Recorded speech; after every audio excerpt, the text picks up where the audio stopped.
Hey, what's up, everybody? Welcome back to another edition of Mission Movie Review. I'm Barry Gaines. It's your homie Jay Green. And today is a special edition because we are following up on the Oscars because we want to see what we got right and what we got wrong from our last video. So thank you for coming on board and checking this out. So we're going to go ahead to the categories that we did chime in on. We didn't chime in on all the categories. There's a few, but the ones that we did were the important ones, we feel, the one that everybody was looking at. So we started off with cinematography, right?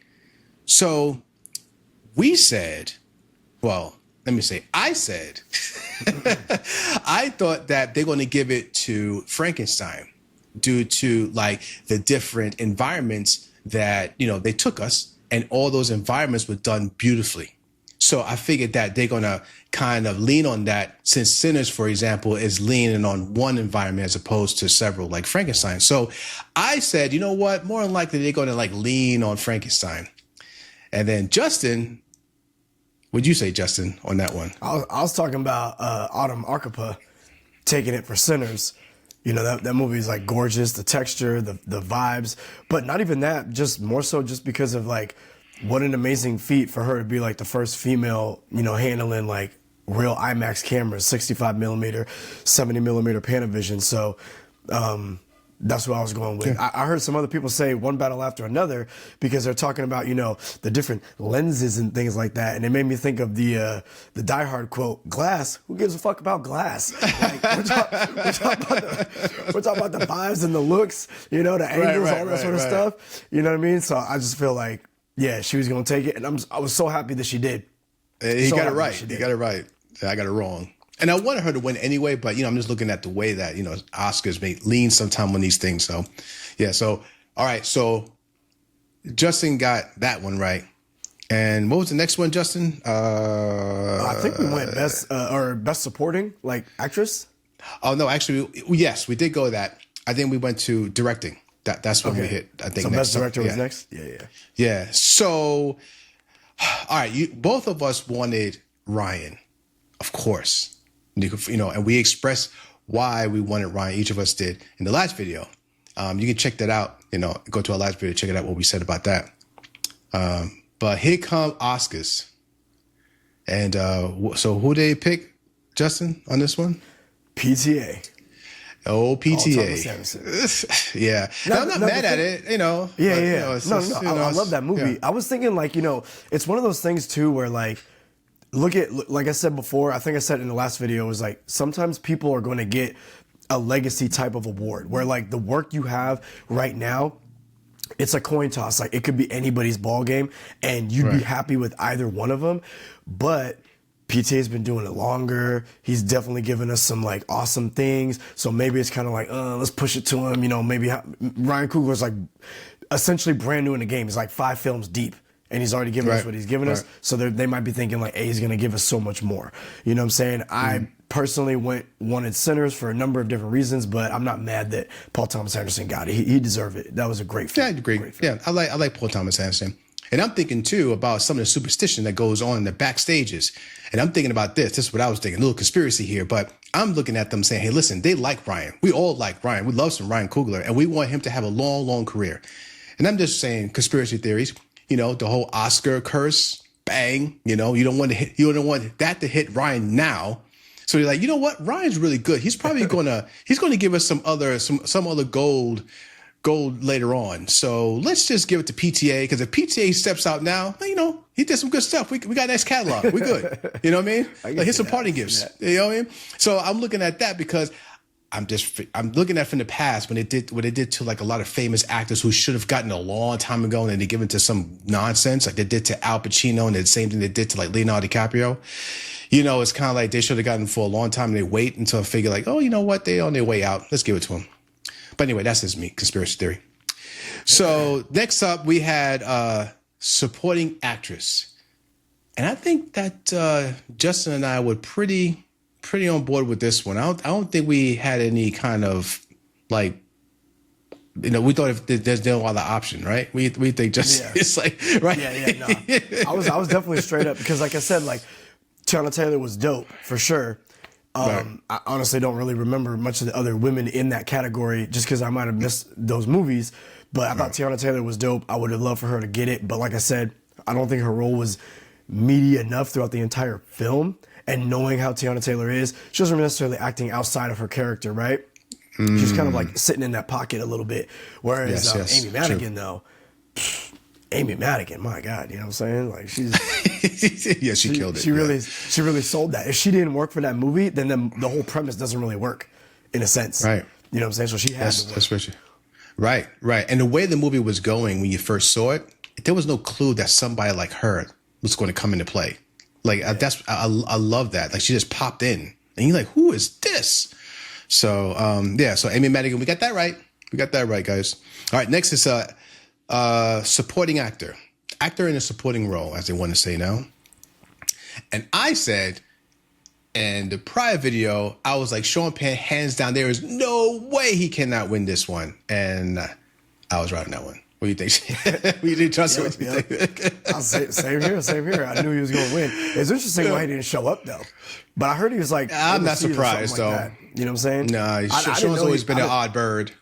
Yeah, I also didn't know he probably has like some contention or something like that with the Oscars and whatnot. So it's kind of funny how they he's got like 3 Oscars, I think, and he still feels the type of way.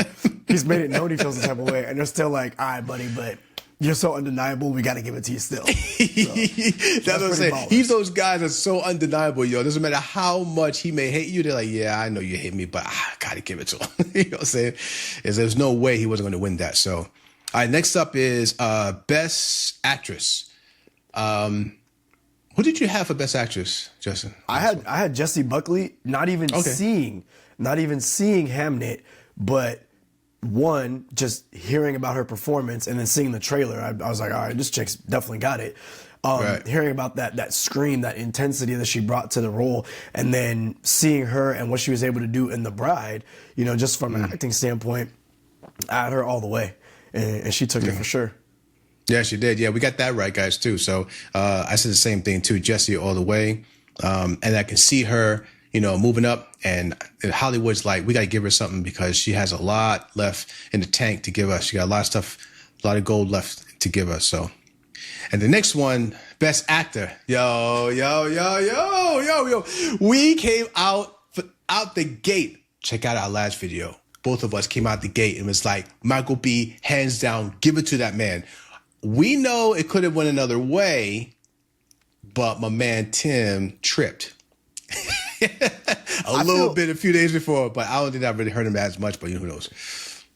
Yeah, I feel like I think this year's Oscars was such a close race because there's not many people that said anything negative about One Battle After Another or Sinners. You feel me? Not one bad press.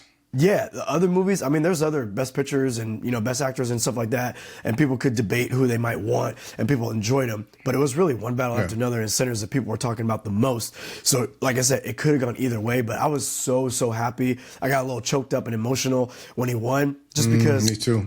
Think about it. Michael B is a very young individual. We've seen his entire career. You know what I'm saying? We've seen him grow up on screen. And pretty much, And to see him, like, stay, you know, super fly, super cool, nice, humble, you feel me?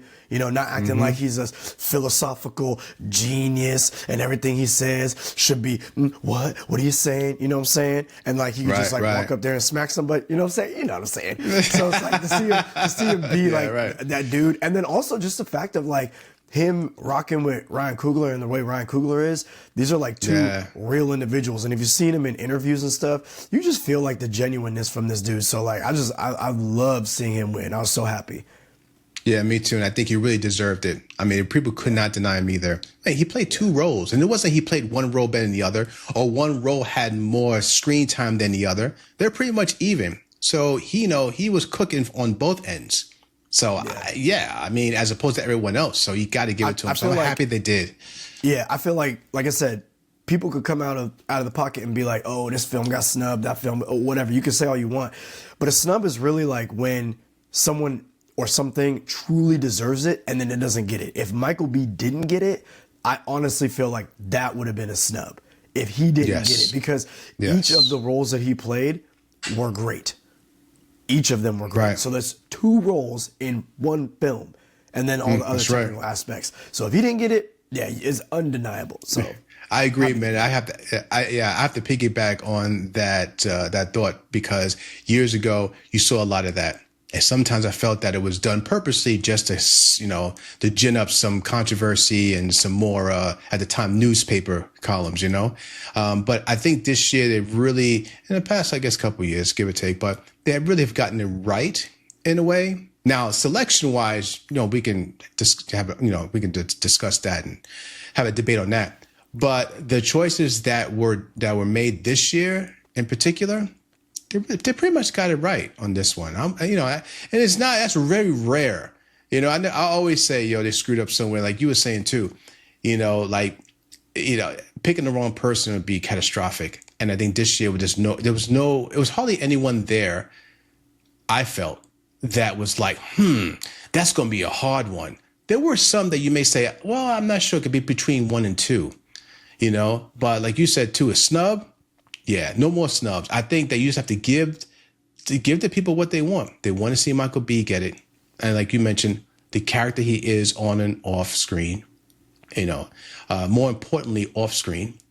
And, that weighs, man. That weighs. I think also because, remember, it's the departments of whatever the category is, it's that group of people that are like voting. You know what I'm saying? So if you got like actors voting for best actor, every actor knows they're in the industry. They understand what it is like to try to do that type of situation and to try to create your little backstories and all that sort of stuff and the groundwork that he laid for that character. So it's one of those things where it's like game recognized game. Like, you're not going to, what I'm saying? You see what someone is doing. You're in the same field. You understand what type of work that is. You got to respect game and be like, all right, I didn't do that. I remember I seen a little thing with, with him, talking to Leo afterwards. And I just, I'm about to bring that up. Yeah. You know what I'm saying? And I'm like, yeah, cool. I'm like, I got choked up a little bit when I saw that. I got choked up. Oh, yeah. I was like, yeah. Cause I'm quite, I know that him and Leo are really cool. And him getting it, he's like, man, and I know Leo was like, you know what? Yeah, you should have won this, because Leo should have won a long time ago and never got it. So he's like, yo, it's good that you got this, while you're at your peak. You know what I mean? Yeah. So that's a good one. So, congratulations to Michael B. Much shout out to him. And then last one was that we reviewed. So we're not going to categories that we didn't touch, although it'd be cool, but we didn't touch those. So, we got the actor right. So, movie of the year. All right. So, on my side, I said I really wanted Sinners, and I was going for Sinners. I was going for broke. I put everything on black. I put right on black, and I'm like, yo, that's it. I'm going for Sinners. I always bet black, baby. And then, I said that. Well, Justin, what did you say about the movie? I'm pretty sure I picked Sinners that it should win, or that I thought it was gonna win. And I was pulling for it too, but one battle after another pulls it out. And it was so weird because like whenever one battle after another, or Paul Thomas Anderson won, I felt like I felt like this was my Super Bowl. The Oscars is like my Super Bowl because I'm a big movie fan. So I'm like, oh, damn, we lost that one. But at the same time, I'm really not mad. I'm happy for one battle after another. It's on. I love Warner Brothers is my favorite studio. You know what I'm saying? Me too. Batman, Chris Nolan once was Chris Nolan, right? You know what I'm saying? Right. And all that sort of stuff. So I'm happy that both of these movies were getting mad love, mad respect, mad props, and both of them pretty much swept the Oscars together. We're all on the same team, but would I rather have Sinners? Of course I would rather have Sinners. You know what I'm saying? But I also think that it's not a matter of like I said before in the other video, it's not just because like, oh, it's a black movie or whatever like this, or Ryan Coogler. I think that Sinners was just more of the creative film, and it had a lot more technicalities to it and a little bit more, nuance to it in its creativity, that it should have been rewarded for that. But I do think that One Battle After Another was the more contemporary film that kind of stuck with you like right now. Like, Yeah, a lot of times when people were watching this movie for the first time, they're kind of like, yo, this movie is oddly very like on the nose of what's jumping off, like, or what could be jumping off. And people today, right. Right now. Right. So when you got something that's like, boom, like on the nose, like right now, and then also at the same time, you have to remember Sinners is a bit of a genre film. You got the vampires and stuff. And you do have those people that have an issue or have a challenging time, I should say, getting into certain things like that. Like I talked to a lot of people that were like, oh yeah, I was really feeling Sinners in the beginning, the characters and the this and the that. And then they threw vampires in there. And I'm like, hell yeah, let's go. But then for them, they're like, oh, I was on board and until they started sucking blood and shit. Like, oh my God. You know what I'm saying? So, I know, so again, maybe so, some people out there like that, they just can't, you know, get into the genre swag. So I know they always think that it all because it's a little like maybe supernatural. There's no depth. There's no character. In fact, there's a lot more depth, a lot more character, a lot more history in those because the lore goes back so far, you know, in books and everything else. So you got thousands of years of lore in these stories. So when you see one of these, it's not just someone just pulled it out their ass yesterday and threw it up there. There's lore in there. So if you know it, then yeah, you can get into it much deeper than you can in a lot of movies because it has already history within itself. So, hell yeah. And you know, it's funny. When Paul Thomas Anderson won Best Director, now years ago, and everyone knows who've been watching Oscars for a long time, and Justin, you know this, usually when you see that, then it's automatically going to be a Best Picture. Because they say, well, how can it be a Best Picture if you don't have a Best Director? Right. Yep. But then they started changing it up years ago, like maybe in the mid 2000s and stuff like that. They started changing it up and all that. And they've been doing that for a while. And I thought they're going to do the same thing this year. I really thought they say, you know what, we'll give it a PTA, but we got to give Sinners this one, you know? And of course they didn't. But, and I wasn't mad, but I'm like, okay, I get it. Yeah. I think that happened to Ben Affleck, right? Like he had been winning all these awards ahead of time for Argo. And then when it got to the Oscars, I think Argo was like doing really well. It got Best Picture, but he didn't get Best Director. So that people will be like, yeah, that's a snub. Now, for me personally, that is one of those interesting factors where it's like, okay, there's 10 Best Picture nominees, right? 10 movies, but only 5 Best Directors. Interesting. And then it's true. Good point. And then how do you have Best Picture? Everything about it is the best, but then the person leading the ship, the captain of the ship, wasn't the best captain. That is an interesting thing. So I do see how those kind of go hand in hand. You know what I mean? Yeah, I see. Well, you know, there are nuances. I have to kind of push back on that a little bit. There is a nuance to that. And I get it, though, because most of the time, yes, I say probably 70% that is true. The other part, the other 30% is this. They'll say Best Director because of a lot of things, not just because the movie's good. It's because maybe technically is on point, you know, maybe just the character development is very good. You know, there are other elements they put into play by saying that's a really good director. But when you put it all together as making the picture of the year, then they say, you know what? They may not have the best director, but it was told better. It was more interesting. And of course, it made the most money. Not all the time, of course. I can't say that's the Oscars, what I'm talking about. But it probably generated or ginned up enough, maybe more interest of people wanting to see that than the other one. It's very, very nuanced. But you're right, though. Most of the time, it's like if you got the best director, then of course it's going to be Best Picture because you can't have one without the other. But then you start going into the whole nuance part of it. It's like, what are you really saying he's the best director of? Like, what do you everything or what? You know, so that's why. Yeah, but even to that point, if the directors are voting for Best Director, like, I'm wondering, what are they, knowing that Ryan Coogler had to do everything that he did, working with the cameras that he was working with, but then the whole twin factor. So if actors are going to be like, yo, Michael B., you had 2 characters, this, that, and the other thing. Let's not forget who wrote those characters. Ryan Coogler did, okay, and then who filmed those characters, who blocked off those shots, who did all of that sort of stuff. So very interesting. I'll say that. Yeah, very interesting. No, it is. Well, you know what? You know, it's funny since they gave Coogler screenwriter, they gave him best screenwriter, and it's almost like, all right, I'm happy that he got it. Don't get me wrong. It was just one of those things of like, listen, we're going to give you the screenwriter because we're going to get PTA the director, so we don't want you to be, you know, feeling like left out. So we're going to give you something.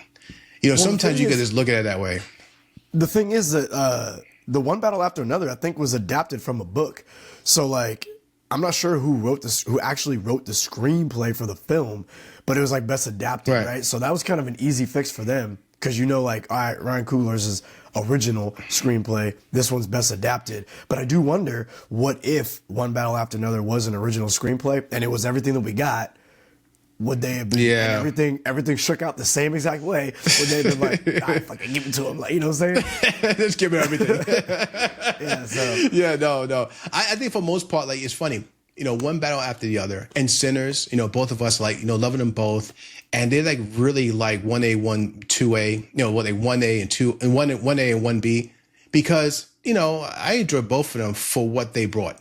They are different, but they still hold that meat. Like every time you see it, you just feel good about it. Like, oh, let me check out this scene real quick. Like you just want to see it. So they both have, that was a hard one this year when we came out to it, but we said it too, more than likely, just because, like you said, the genre thing at the end or whatever, which is really bullshit. But, anybody out there who thinks that, hey, that's your thing. But I'm just saying, those genres and stuff got a lot more history than when you actually watching the principal movie. And I'm saying, and there's a lot more to it. And it's harder to make anyone interested in something that's been around for a couple hundred years.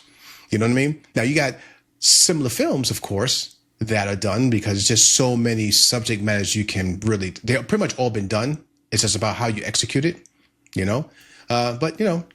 But I'm just saying, we try to work one of those, and it's a whole other beast, and you really would appreciate the people behind those genre films. Really, really. So, I mean, I don't want to end up like Tilly B. Charlemagne, but, start saying stuff. But I just have to put 2 cents in for that one because I'm almost soapbox when it comes to that. You know what I mean? So, anyway. But all in all, what do you think, man? Justin, what do you think? All in all, what do you think about the Oscars anyway? I think it was a great show. I love Conan O'Brien. I've been watching him for many years. And I thought he did a great job. I love the parodies of like when he was dressed up as Gladys from Weapons. He's like running through all that shit. Hilarious. Awesome. I love I love Leonardo DiCaprio to death. So I just love him playing along with we're gonna make another Leo meme. That's true. Like you didn't even realize how many memes are out there with him. And he's just like so cool, so swag, like, hey man, what's up? You know what I mean? Right. It's gonna be you. So, I bet you it's gonna be you as watch. Yeah. And for me personally, I own I'm still a huge fan of physical media. Y'all see my background and shit. So I own both One Battle After Another and Sinners on 4K. So technically I win out of everybody. Like, you know what I'm saying? Like I said, my studio came out on top with 2 Best Picture nominees. One took it. You know what I'm saying? Ryan Coogler was phenomenal. They showcased love to all of them. Oh, also we didn't mention Best Song. And I never saw K-Pop Demon Hunter or whatever like that. Oh, man. But I know that what was it? The song from Sinners, I Lied to You, going up against that. So Miles Canton, you know what I'm saying? And all that got some love. So yeah, I thought it was a really great night. I thought it was a nice even split as far as like, what really deserved it, what got it. So I think that the Oscars was a good round this year. Definitely was. I agree, man. I think the Oscars this year too really ran pretty smooth. Like it was entertaining. And it's one of those rare ones. There's some like random technical issues that I've never really noticed before in other Oscars. So it's interesting to see kind of this time around. Like there's a couple times I was tuning in and I'm like, where'd the sound go? Oh, right. What's going on here? And it's funny because Conan actually referenced that one time when he was like, remember he was on the side, I think it was after a break. And he's looking down like, what's going on? He's like, we on? Okay. He's like, live television. You know what I'm saying? But I love that. And I love the performance they did for, what's the song again from Sinners, with the collaboration of All of the Century. I Lied to You. Yeah. Is that the one? That's what you said, right? Yeah. I think, yeah. So, and that one, and I love the fact that they actually had the same characters that were in the movie on stage, So that was amazing. That was amazing. I love that. It was a beautiful moment. So they really did a really, really good job. And Demon Hunter, like you said, I didn't see it either. My wife saw it. She loved it to death. Everyone I know is loving this to death. When I started hearing about how huge that movie was, just as a movie, and then of course with the music, it was a foregone conclusion that Golden was gonna win. You know what I'm saying? That was gonna take it. So I wasn't. If I was Miles, I wouldn't even be tripping. If I was Sinners, I wouldn't even be tripping. Oh, and then I didn't realize. Well, I did realize it, but we didn't speak on like score and all that sort of stuff. But Oh, right. I can't remember his name. The guy that works with Ryan Coogler, he's been working. Oh, with Ludwig. him. Yeah, Ludwig Göransson. Ludwig Yeah, from, Ludwig. man, good for that guy. And Yo, let me tell you. Yo, go ahead. I gotta say something about Ludwig. Go ahead. I was like, good for this dude because I don't know why. I don't know why. Probably just because I don't know shit. That's probably why. I don't know shit. No, you know, I don't know why, but when Black Panther came out, I just assumed that because Kendrick Lamar was doing a lot of the actual vocals and music and songs for that movie. Right. You know what I'm saying? Right. So I don't know why, but I just assumed that Kendrick Lamar and his whole team probably did that shit, but I didn't scored it and whatever. But Right. this guy Ludwig did it, right? And so Right. I think it's hella fly when certain directors or producers or whatever have their people that they be working with, and like you think about how dope Ryan Coogler is and how his friendships and his bonds have grown over the years, but he keeps his day ones. If Ryan Coogler didn't bring this dude, I'm sure he would have got awards and accolades and things like that, but it's just really dope that he said, you know what, dude, I see something in you way over here, and even though we did this small film, I'm gonna bring you onto this big ass film, and then I'm gonna bring you onto this bigger film, and then now look at this guy like 3 Oscars deep. That's dope. Yeah, Ludwig is the next. Now I know this is big shoes, and I may get some blowback on this, but I'm telling you, man, he's on his way to be the next John Williams.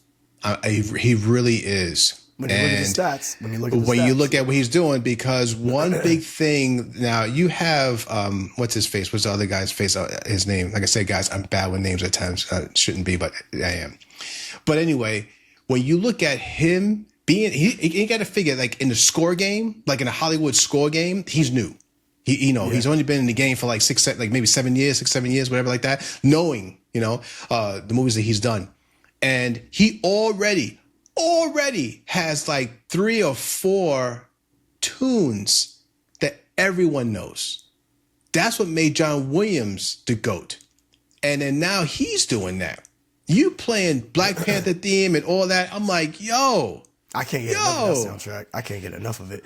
Me neither, also, so think about it. He's working with Ryan. He did, he did Black Panther, and then he did, I think, Creed. Did he do Creed? Or, I think he did the first one. I know he did Oppenheimer. I was basically trying to say that, like, he's worked with Ryan Coogler, who's great, right? 5 films deep, and he's given us all gold. Everyone tried to say that Jordan Peele was going to be what Ryan Coogler is today. Think about that. When Get Out came out, Get Out was dope, swept the world. Everyone's like, oh, he's the next this and he's the next that. And Jordan Peele's got talent for sure. But his last 2 films, they be missing marks. Whereas Ryan Coogler, each film's getting better and better and better and more dope and more dope. And this only proves that, right? But with when you think about John Williams is in the Hall of Fame. He's the best that ever did it. His music, John Williams' music, is like shaped my childhood. You know what I'm saying? That type of swag. Me too. And so with this guy Ludwig, though, there's a new turn. Like, think Hans Zimmer. I love Hans Zimmer. That's probably Hans Zimmer. My favorite, just because of the Nolan and Hans Zimmer team ups, right? Yeah. Ludwig is like a cross between the two in a way. He's not he's not really laying on the organs. Bah, bah, bah, bah. He's not going too hard. You know what I'm saying? Right. But he'll give you just enough. He'll bring it into the new era. So I'm happy for that. And you know what? And you know what too? That really makes Ludwig really stand out from all those guys too, is that he's actually making. Well, he made one so far. I know he made another one now. Correct me if I'm wrong. If anyone knows, put it down below, please. But when he actually made a regular R&B song hit to the point that it got a Grammy. And it's not even, which is Rihanna's song from Black Panther. He wrote that. Oh, okay. So it's like, he is going to other genres. You know what I mean? So he's not only giving you beautiful scores, but he's also can drop some regular hits. Regular straight up hits. You know what I mean? I mean, think about it. His song was so good, took Rihanna out of retirement for one. You know what I mean? That's how bad that boy is. She only came out for his. That's it. One. She said, okay, and then I'm out. And then she came back to did all these shows pregnant now, up there pregnant. You know what I mean? Going to all these shows, killing it. You know what I mean? Won a Grammy for, I believe she won a Grammy. I think so. I'm not sure. But yeah, won something. But you know what? That's what I'm saying. Ludwig is another beast, and he's on his way. And I love movie scores, because when I write my scripts, I put scores on. I love scores. I always did since I was a kid. And Ludwig, man, he's on his way to be another John Williams. Like you said, John Williams shaped our childhood, man. I mean, what do you not... Jesus Christ. Think about the songs that Ludwig's already making, like tunes like that you cannot use again. That's like true. You cannot. That's Hans Zimmer has it too. Don't get me wrong. Hans Zimmer got it too. But Ludwig is already because, so I don't, but you're right. I'm happy for him, man. I'm happy to see Ludwig up there. He's a banger, yo. And he's really good. And on top of that, it's a family affair, man. Because, his wife plays the violin, I think. I think she plays the violin. Yeah. And she plays with him on some of the scores. So they're keeping all the money in the house. She got check, he got check. All I know is like, and we have to have this whole conversation at a later time or whatever, because it can go deep. Right. I'd have to do a little bit of research on my own, not just like what I think off the top of my head. But if you think about like the greatest directors working today, like on average today, you know what I'm saying? You put Nolan in there, put Denis Villeneuve. You got to throw Ryan Coogler in there right now. You know what I'm saying? Of course. At this time. Think of the cinematography and the look. We know that Nolan is like a mentor to Ryan Coogler, as are many other directors that are dope. But when we're talking about like real aesthetics and, you know what I'm saying, practical effects, things of that nature, Nolan, Coogler, Denny, you know what I'm saying? Their films all like have a beautiful look and texture to them. Like, again, this is going to be a longer conversation at some other time. Ryan might be up there because he's got Ludwig in his corner. He's got Michael B in his corner. You feel me? Yes. And then his films have looks that are on par with Nolan and Denis Villeneuve. However, his stories and his movies are, how should I say? I'm not gonna say they're more reachable than Nolan's, right? But they are definitely more reachable to the masses, to those that are like, oh, I don't know, I'm not really paying attention, to the cinephiles. He's definitely tapping in to the entire spectrum of film fan, I feel, and I feel like if he just keeps doing what he's doing, continuing to get better, continuing to learn from the greats, you know what I'm saying, with this whole team of people that he's got and the way he thinks, I think he might be up there. Now I have to see. Now, some people will say, I know a lot of people will be like, Steven Spielberg is the greatest director of all time. I would agree with that personally because he's done every genre. So Nolan ain't done no comedy. He's put a little bit of love here and there. Denis Villeneuve definitely ain't done no goddamn comedy. That's true. Okay? Little peck on the cheek here and there. Right? You know what I'm saying? But Ryan Coogler, he's definitely has some comedy in his films, for sure. Right. You know what I'm saying? So he can handle that. So it'll be interesting to see if he can really tap into some like very specific tones and genres, kind of like a Spielberg with his talent and stuff. Yeah. It's funny. And it's funny you say that too, Justin, because it just sparks something. Because Ryan can now, I'm just saying, Ryan could be on his way to be another Spielberg. Oh, because when you think about Spielberg, when he first started, Spielberg wasn't doing like what Nolan was doing. I mean, Spielberg was doing fun stuff. He's doing Jaws. The first movie he did was, oh man, I forget the name of it, but it was about it still holds up today. It's about a truck, Duel. That's it, my man. Yeah, Duel. And Duel was awesome. It was classic. And then you think about everything else, E.T. and Close Encounters of the Third Kind, they were more of this. Yes, they were technically advanced. The storyline was a little deep at times, but it was still fun. It dealt with kids, dealt with family. And Ryan Coogler, what he does deals with the family, deals with the relationships, and you just have a whole lot of turmoil going around all of that shit. You know what I mean? And that's the same kind of premise that Spielberg did for a long time in his stuff. It's really family. Nolan is not family oriented. It's his. Don't get me wrong. He's a genius. I love his stuff. I mean, Jesus Christ, it's amazing. But he's not a family. Like his story is not about family. It's about the product, like the situation. That's the movie. Now you just, as an actor, or actually as a character, you just kind of dropped in there and work it out. So he's pretty much God. In those stories, he pretty much is like he gonna put the windmill on and drop you in there. So work it out, bro. I'm gonna film this. And then the characters are all like, ha, ha, ha, Inception. Everyone's like, ha, ha. It's like, and that's how he works. And how Coogler works is more like, okay, we're gonna do relationships, family first, make sure that's established, and then comes the story around it. And that what makes it nice and thick and really interesting. So I think that he's on his way to be another Spielberg. Mm-hmm. And just to go back what you were saying, Justin, about the aesthetics, the cinematography, yes, it's on point. The only other person that still get people a run for their money, and I know I'm bad with names again, but man from Aliens, oh my God. Tell me. Ridley Scott's cinematography is beautiful. And it's interesting. Other than Villeneuve, I'm the thing with Villeneuve. Villeneuve looks beautiful, but if you take all of the prettiness out and look at the storyline itself, I don't know. It's just, I don't know what's happening at half the time. But that's just me, you know what I mean? So, but for Ridley Scott, come on. You look at his movies, space movies, whatever it is, Gladiator, it's just rich. There was an interview with James Cameron and Ridley Scott. It was a couple years ago. You can go on YouTube. It's really cool. Big heavyweights. And James Cameron said, "Really, I can't shoot like you, man. I don't know how you do it. I can't do that. Like your stuff looks so beautiful, so textured that you just have an eye that I don't have. I just can't do that. It looks beautiful." And when you see another director, heavyweights like that, saying that, you're in another level. You're a Hall of Famer right now. You're pretty much Brady. You're Emmitt Smith right now, next to everyone else, and everyone's looking, So when it comes to that field cinematography, but you're right, yeah. So he's there though. Ryan Coogler is pretty much really there, now with Sinners. Yeah. It's funny. The last thing I'll say is like when you're talking about James Cameron telling Ridley, he's like, "Man, I can't shoot like you."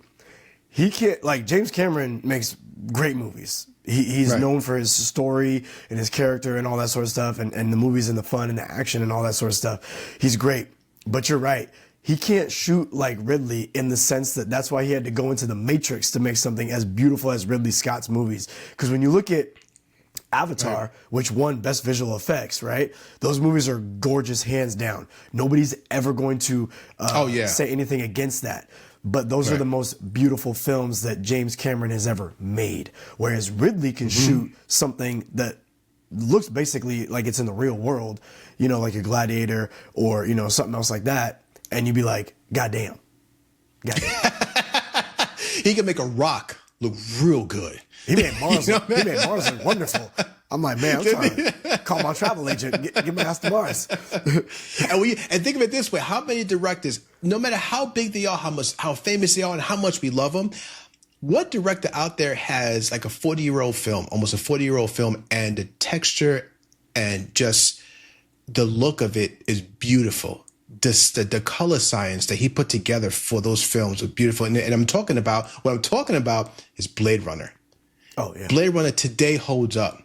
You look at Blade Runner now, if your kid watched Blade Runner now and you didn't say anything about what year and just watched it, they're going to look at it like, oh, I guess it was made, a year ago? 2 years ago?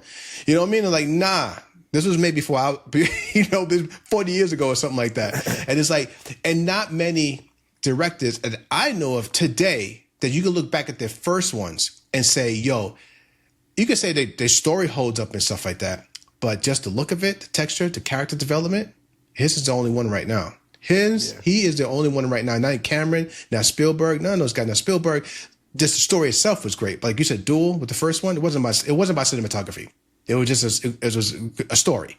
Just a fun story. You shot what you shot. We had no money. You just get what you get. Jaws, you just get what you get. We had enough problems with the damn shark, they were saying. So, all the money went to the shark, had no money left for the camera.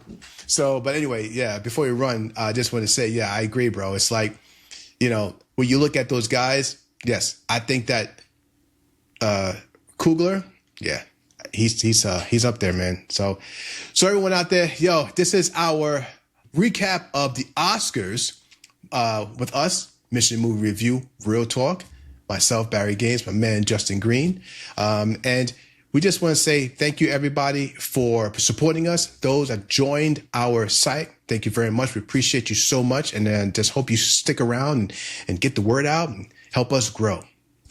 So thank you all again. And especially if you made it this far, thank you. And we'll see you guys again on the next Mission Movie Review real soon. Actually, probably this week, right? All right, peace. Yep. Holla.